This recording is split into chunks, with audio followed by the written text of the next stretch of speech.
This is the IBJ podcast for the week of September 28th, 2023, brought to you by Taft. I'm your host, Mason King. Welcome back to the podcast, everybody. The process for designing and upgrading interstates in Indiana hasn't exactly been what you'd call a two-way street.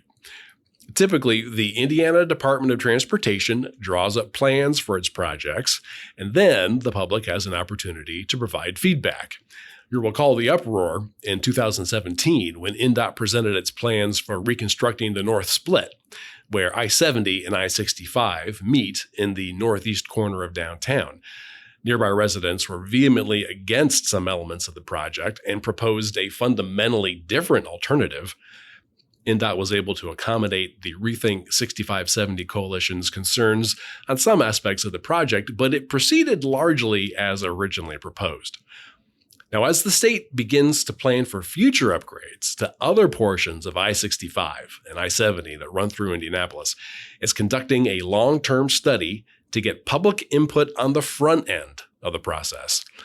Piloted in part with the infrastructure firm HNTB, the ProPEL Indy study is collecting public input in a wide variety of venues to identify ideas for improvements that would impact quality of life, economic growth, mobility, and safety. The construction of I-65 and I-70 through downtown in the 1960s and 1970s is still a sensitive topic for the city. The new infrastructure ended up displacing at least 17,000 residents, many of them people of color. It divided or separated longstanding urban neighborhoods, and it led to the demolition of at least 8,000 buildings. There are no impending projects for the upgrades and modernization of these interstates. This public input is supposed to help shape the vision for investments in these roadways over the next 20 years. In this week's episode, we are joined by Tim Miller, Senior Project Manager for HNTB and the Project Manager for the ProPEL Indy study, as well as Natalie Garrett, Communications Director for INDOT. In addition to discussing the process so far, they share some of the ideas they've heard, related, for example, to signage, the location of interchanges, pedestrian right-of-way, and the way these corridors represent, or fail to represent, the city as a whole. Here's our conversation.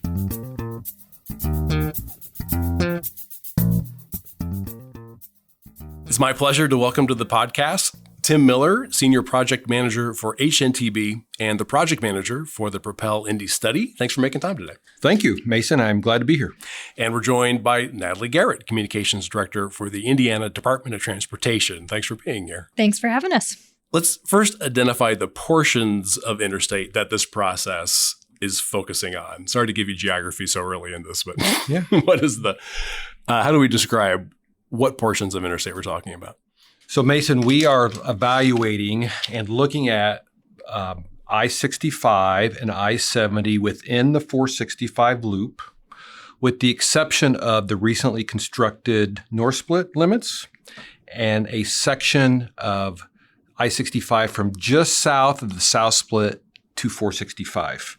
Everything else on 65 and 70 are within the limits of this study. Is there a particular reason why that portion south of Prospect is not on the table? Yes, that part of the study, it's already being studied on a different type of study, and so we did not want to have concurrent studies looking at the same thing. So that is the reason why that element of the limits are not under this study.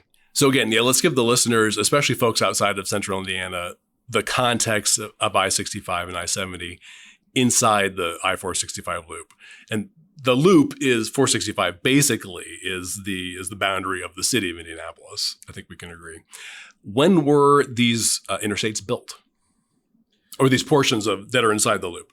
Yeah, many of these portions of I-65 and I-70 are over 40 years old. There are elements just near the 65 and 70 interchange on the north side of Indianapolis that were opened up to traffic in 1973, 1974. So some of that construction took place more than 40 years ago. And so that's one of the reasons why, as we looked at, we're going to modernize those interstates is one of the premise foundations of this study. So much of the interstate, especially in the downtown area, were constructed in the late 1960s and early 70s, and then opened up 73, 74, with other sections of the interstate opening up in the middle to later part of the 1970s.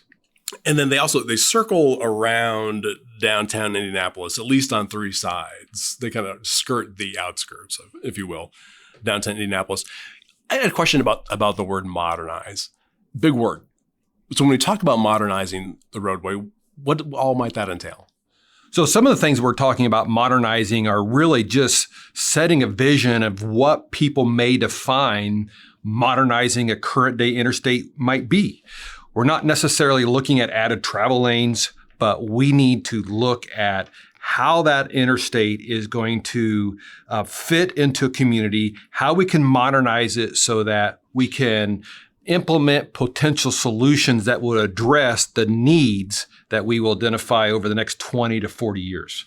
It could be additional green space. It could be additional noise mitigation. It could be additional aesthetics, make them more visually appealing.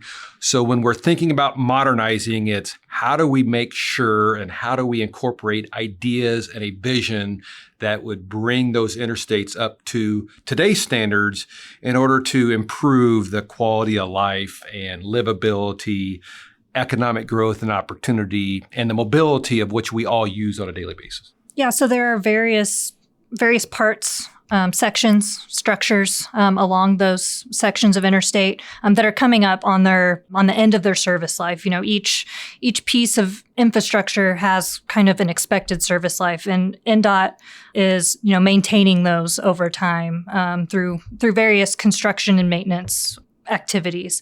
So we're looking at this area, realizing that it's going to be time to rehabilitate, to modernize. Yeah, so it is not just like, hey, what can we add here that would be good for the communities, but also they need to be maintained. And that's part of the process, is looking at, physically, how does this infrastructure need to be, call it fixed, renovated, what have you.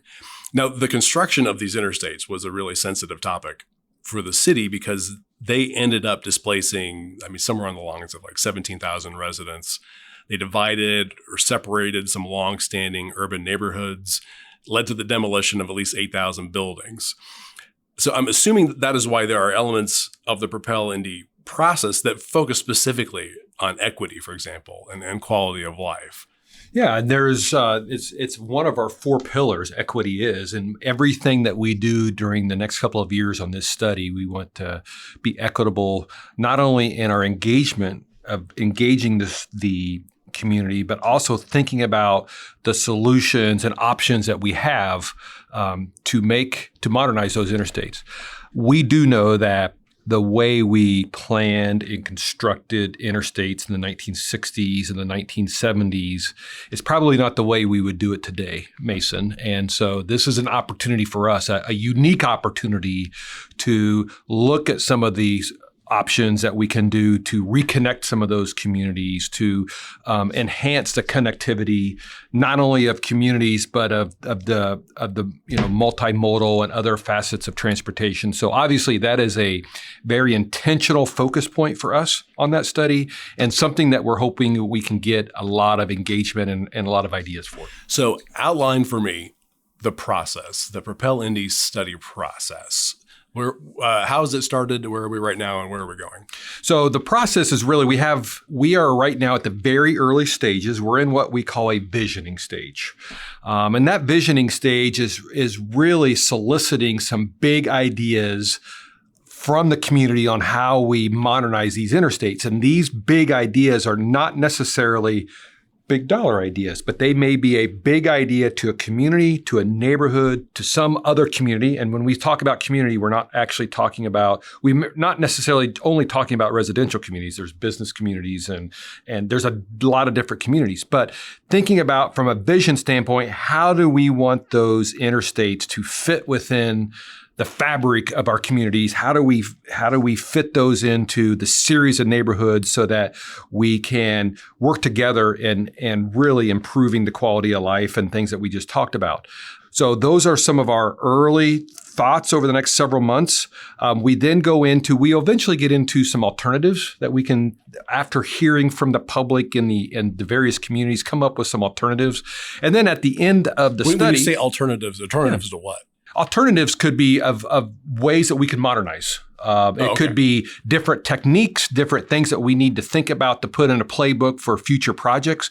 The goal out of here, we don't have any projects that are preconceived at this time. So we talked about, as Natalie mentioned, we know we're going to have to modernize these just because they are reaching their design life. But this gives us an opportunity about how we do that in a more controlled manner and a more timely, to take some time to think about, let's think through this. Let's get the engagement going so that at the end of the study, we can have some options that we then carry forward into a formal environmental evaluation stage. This is a planning study that we're over the next couple of years, and it will identify those potential solutions that we can construct maybe in 5, 10, 20 years.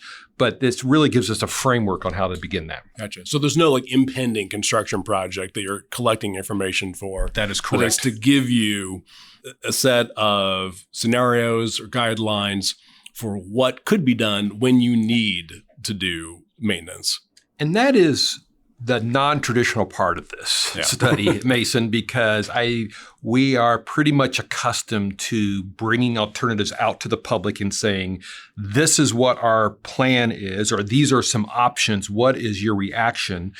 This is a unique opportunity where we're taking a step prior to that and say, what are your ideas and what are your visions so that we can develop some options based on that?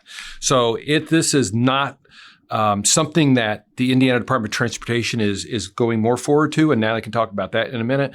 But this is really, we don't have any projects defined right now, but this will help identify and come up with those projects. Yes, definitely. It's a bit of a different approach than I think people are used to.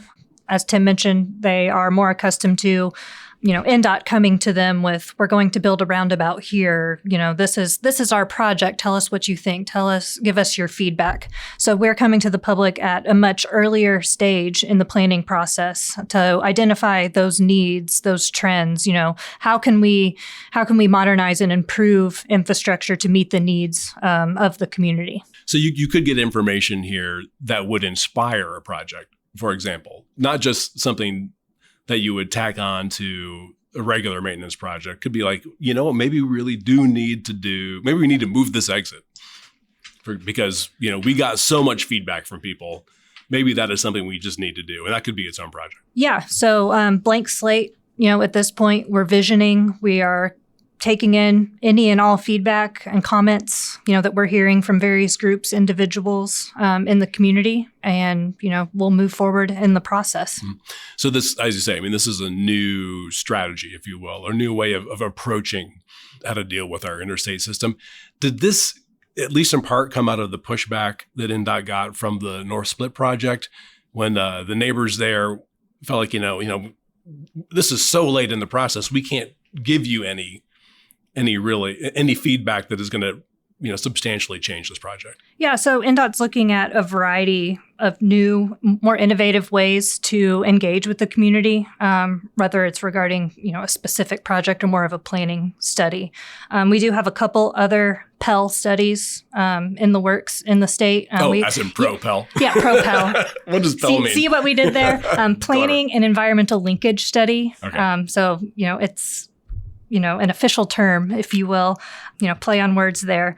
We have PEL studies in the works on US 30 and 31 up in the northern part of the state. And we also completed one up on the Borman in northwest Indiana as well, looking at some innovative traffic management concepts there. So am I right in intuiting that this is somehow a reaction, at least in part, to kind of what happened with the North Split project, or what did this happen anyway? Yeah, I think over time we've seen that the public wants to be involved earlier on. So I think this is a way that we can engage them earlier on in the process. So the paths of these interstates through Indianapolis, they're already a part of the fabric of the city. They've become part of the fabric of the city, and things have grown up around them, and they've guided how development has worked. I assume if you follow the same paths, you're not going to need to displace any residents or demolish any buildings. Is that still a concern that you're hearing from people? Or people like, how is future work going to affect my neighborhood? Is it possible, that you're going to clear out, 3 blocks here? So in the last 2 months, we have probably had more than 25 events, whether it's visiting street festivals, homeowner associations, presenting to Rotary clubs, asking for feedback. And in that time, we've had over 600 comments and suggestions. Now, many of them are the same. But Mason, one of the things that we are hearing is when there's some trends on what we're hearing. And some of the ideas that we're hearing is things like lighting, making sure that we have LED lighting that is directional down and not, as it goes out. There are things about making sure our interstates are clean, making sure they're good wayfinding or signage, so that when people get off a ramp, they don't get lost in a neighborhood, that with very good directions about getting back on the on-ramps or off-ramps. We've heard things about, like I said, the aesthetics. We've heard things that when you think about we've had a couple suggestions about let's look at the interchange placements at interchanges downtown, just because if we think about when those interchanges were designed and when the locations of those were determined in the late 1960s, early 1970s, do they still function the way they're supposed to today? Do they still serve our economic community the way they should? Think about the economic development that we're seeing right here in downtown Indianapolis right now with the major developing. I mean, there are cranes downtown, things just on the north, if you go up 65 and 70 with the new healthcare campuses and things like that, let's think about creating that vision of what's really going to, connect that.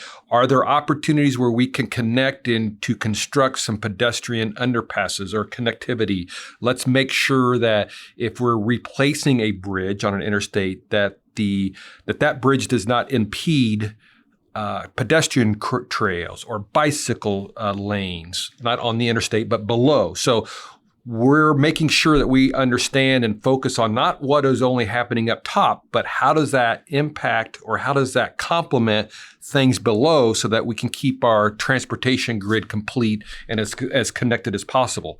So rarely have we heard we need more lanes. I will just say we're not hearing that. We're thinking in more creative, bolder things about how do we use what we have and maybe repurpose it and or enhance it or modernize it so that we can enhance that experience. And you mentioned the experience. Thinking about the experience as we attract residents not only in this state, but in a city every single day, whether they're coming in via I-65 or I-70 or the airport. What is that experience like when they're taking that trip from the airport to downtown? What is that experience from the motorist coming from Eastern Indiana into our community or from Western or from the north or to the south? Those types of conversations are really what people are starting to gravitate to because that's a quality of life issue. That gives a perception and starts to create that image of our community, not just an image of the community, but it also begins to establish how do we connect people, neighborhoods, businesses, intermodal activities. And so, we're looking at the interstate system itself, but we're looking on how that builds that overall fabric and how all this fits together. So I don't know if hopefully that sort of addresses what you were going to, but that's the thinking that we are carrying out to the public and things that we're just now starting to get some feedback on, getting those creative ideas and visioning to our attention. Yeah, a lot of that makes sense to me. I mean, a lot of the things that generate traffic downtown were not here 40 or 50 years ago. You have Lucas Oil Stadium. The Lilly campus has got to be much, much bigger than it was 40 or 50 years ago. And and those exits, for example, off of 70 that head into downtown, I mean, were designed for a different Indianapolis, essentially. So is it possible, for example, that you could change intersections, you could move exits? Sure, it's possible. I don't know whether that's what the community wants or our stakeholder wants. And that's sort of what we're saying. As Natalie mentioned, everything's on the table, including the access. Maybe we refine it. Maybe we enhance it. Maybe we modify it. But we are starting to think about, and the business community is starting to get us some ideas as well, to making sure that we are the crossroads of America right here. And how do we not only maintain that, but how do we enhance that to remain economically competitive in the marketplace, not only here in Central Indiana, but also as a state and as a region for the Midwest. So yeah, all of that is on the table. Again, let me reiterate, there are no projects like that programmed, Right. But that's something that this conversation is starting to address and have people thinking about what if or what about this. So these wouldn't necessarily be cosmetic changes. These could be, structural changes to the interstate system, potentially. Could be. If that's the feedback you get. It could be. And further down the way, Tim mentioned, we would start to identify some of these potential alternatives. And then, we'd take it a step further, put on our lens of, engineering feasibility, a financial kind of screening, if you will, seeing what makes sense from those perspectives as well. Okay, let's take a quick break to hear from our sponsor. This is the IBJ Podcast.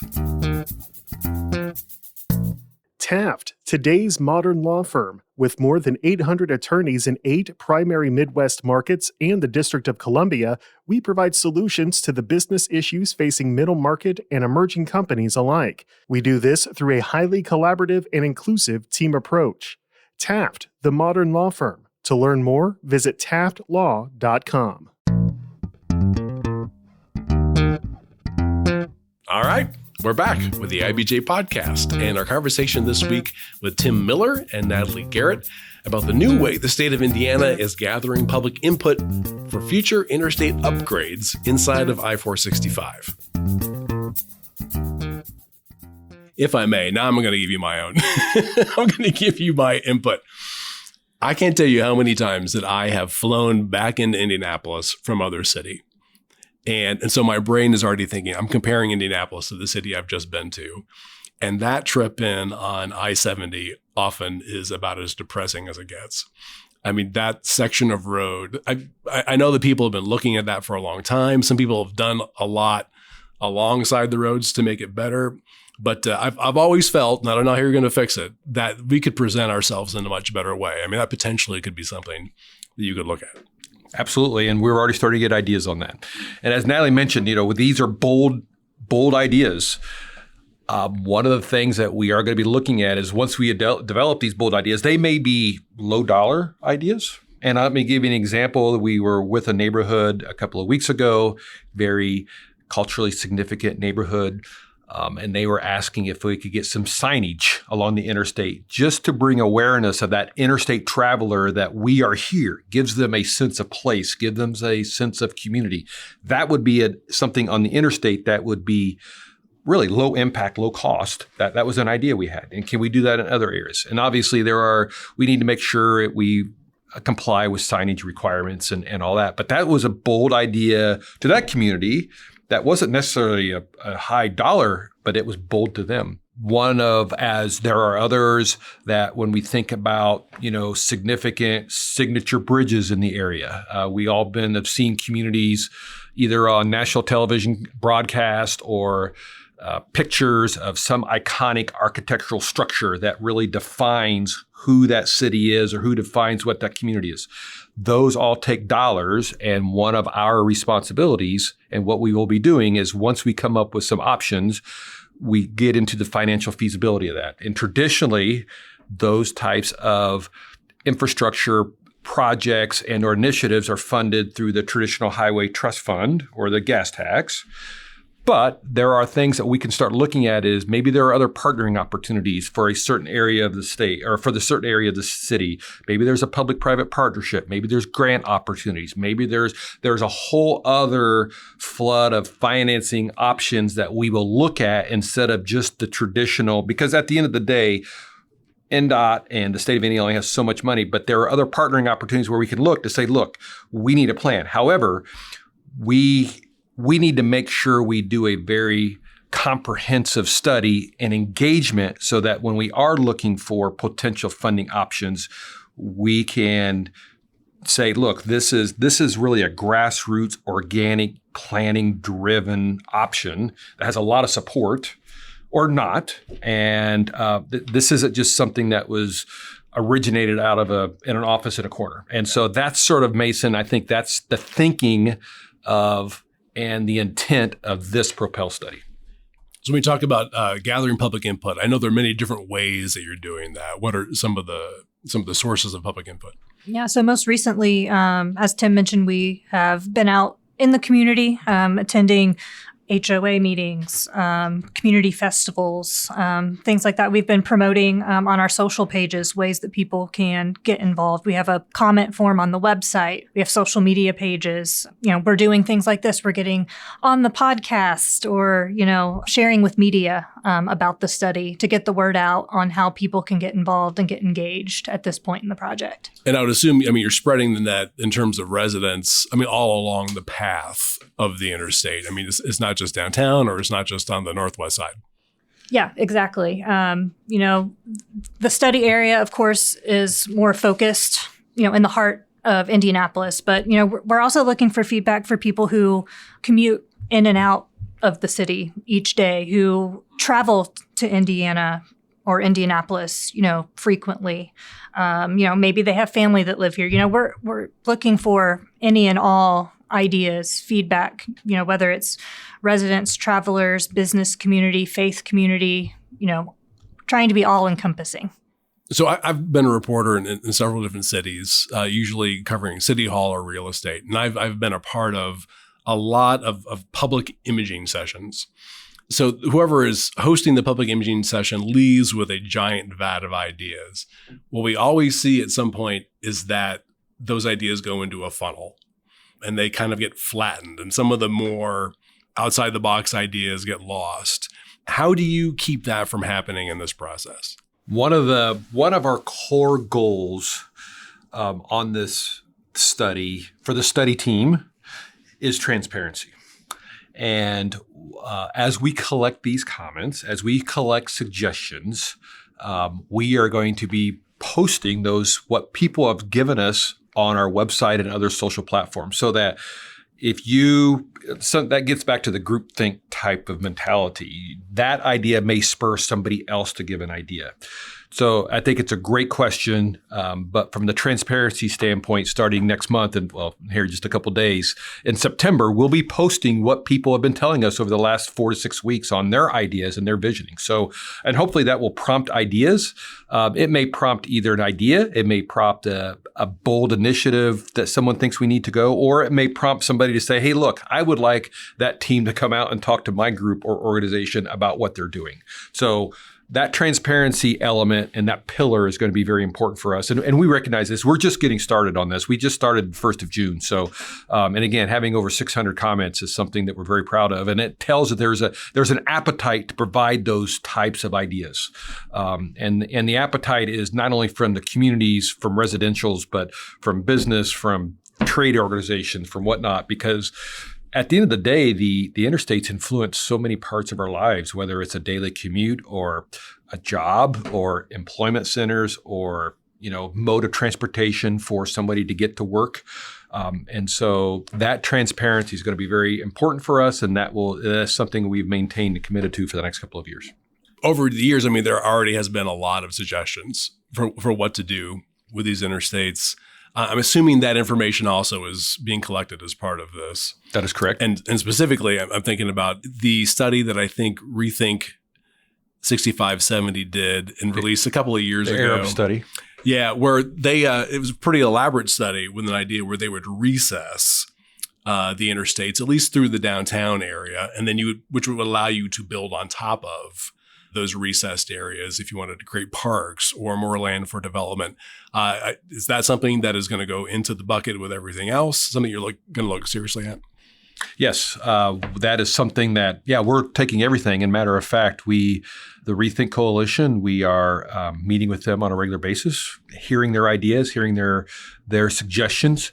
And we're going to listen to that and consider all those options. So yes, Mason, that is something that's completely on the table and something that we'll be, putting in our list of ideas. And that is something, when you think about bold ideas, that is, you have high impact, high dollar, high impact, low dollar, but that's obviously there's a financial component of that we'll have to evaluate. But that is something that certainly we're not going to dismiss. We're not dismissing any idea. So. Yeah, and I want to go back to something you mentioned earlier, just about the financial side of it, because one of my initial questions was, I mean, in the end, aren't you only able to do what your budget allows you to do? But it sounds like you're saying that in addition to whatever money you get from the state, that there are other sources of funding that you could pursue, to do things that are maybe more than what the legislature is willing to pay for. Yeah, and I think that's something that we got to think about. Let's identify what those needs are first. Yeah. Let's come up with a cost of what that need would cost to finance, and then let's come up and evaluate, is that cost feasible? But again, thinking about there's a lot of temptation to say, what is your budget, or how much is that going to cost? And again, this is a little non-traditional. We're going back and say, okay, what are we trying to build first? Let's identify that need first, and then we'll figure out what it costs, and then we'll figure out the financial feasibility of it. How does this work, Natalie? Does the legislature approve money and then the INDOT go out and figure out what can we do with it? Or does INDOT go to the legislature and say, we need X amount of money to do this? I'm sorry this is totally outside my wheelhouse. Yeah. So I would say, I think it's a kind of, in some ways, it's a combination of the two. I mean, INDOT is planning 5-10 years out. We're projecting funds that far out as well. Next Level Roads, that plan set forth by Governor Holcomb, has put INDOT in a great position looking forward as far as planning what needs to be done and how we accomplish that. That was a 20-year plan with funding up front, to maintain what we have, complete major projects, move forward and improve infrastructure in Indiana. So I think that positions us really well to maintain infrastructure, not only just in Indianapolis, but across the entire state. So again, no projects on the table yet. And these are things that could happen 5 years from now, or 10 years from now, or 15 years from now, or 20 years from now. And that is not an unusual time frame when we're talking about highways. Yes. I mean, even, looking at a specific project, it takes 3, 5, 7 years for that project just to be developed, from where it begins to get it even just to construction. We're constantly planning, looking ahead, maintaining what we have, making improvements along the way, all the way up to, more major projects like I-69 finish line, North Split, Clear Path, things like that. So the public input phase will continue until when? Actually, it'll be throughout the next couple of years, throughout the entire study. Okay. What we're asking is that if we could have some of these big visioning ideas submitted to us by the end of September, that gives us somewhat of an artificial date that we can say, all right, what are we hearing? What are the trends? What do we can use that to start developing and identifying the needs that we have. So not only are we identifying and asking the public what they would create as a vision, we are looking at traffic numbers, we're looking at crash data, we're looking at a bunch of existing conditions that we can then supplement what the public is telling us based on hard data. And that's just regular design data or traffic data, so that we can start thinking about where are the interstates movements going. We look at potential development, and that way we get a much more comprehensive plan and really start identifying the needs, because we need a purpose, a need of what we're trying to attempt to solve. Right. So don't wait. I mean, don't wait for you guys to come to my local library. No, absolutely not. I mean, go ahead and yeah, for sure. Jump on the website, propelindy.com. There's a comment form there. We're also on social media. Yeah, those are great ways to get involved now. The September 30th date, it's not a hard cutoff. That date comes, we're not accepting comments. That's not the case. We just needed kind of a stopping point, if you will, so we can continue to move forward, start identifying those trends, keep the study going, if you will. Gotcha. So then the next step again is what? Really to start thinking about using that information that we're collecting and start assessing where those needs are. We've earned some gathering stage right now. So in addition to asking the public to provide us their vision, we're in some information gathering stages with the traffic, with crashes, trying to identify trends of what may need improvement in the next 5, 15, 20 years. So that next phase would be identifying the needs of what we're seeing and hearing. And then following up next year and actually developing some alternatives of how we would address those needs. Right. So the point at which that we would be able to see some scenarios, for example, when would that be? Next summer. Next summer. Oh, okay. Wow. And then from there, more comment, more input. Yes. And then from there, who knows? Correct. Okay, then until let's just say let's pencil in a year from now. Great. Thank you so much for joining me today. I really appreciate it. Thank you, Mason. Thank you. My thanks again to Tim Miller and Natalie Garrett. And folks, before you get on with the rest of your week, there are a few stories in the latest print edition of IBJ I want to draw to your attention. First up, 17 Indiana companies are helping NASA return astronauts to the moon and to achieve even grander goals after that. Susan Orr spotlights the firm supporting the Artemis program. Also in this week's issue, Taylor Wooten reports that Central Indiana employers are increasingly relying on new hires with criminal records to fill open positions amid the nationwide worker shortage. And Mickey Shuey has the latest on the burgeoning North Mass district, northeast of downtown, which is rehabilitating its reputation as a post-industrial eyesore. And again, you can find these stories in the latest print edition of IBJ or online at ibj.com. I will say that it is easier to access all of the latest local news about business and politics and all of IBJ's data on Central Indiana's business community and economy if you're a subscriber. And here's a new development. We have wrapped all of IBJ's content together with all of the stories, columns, and podcasts from our sister publication, Inside Indiana Business. And that works out to about $3 per week for actionable information about every notable business development across the state. You won't find Indiana's story told with this kind of breadth and depth anywhere else. Just go to ibj.com and click on the subscribe button. And thanks again for making time this week for the IBJ podcast. I'm Mason King. Hang in there, everybody. We'll be back again next week.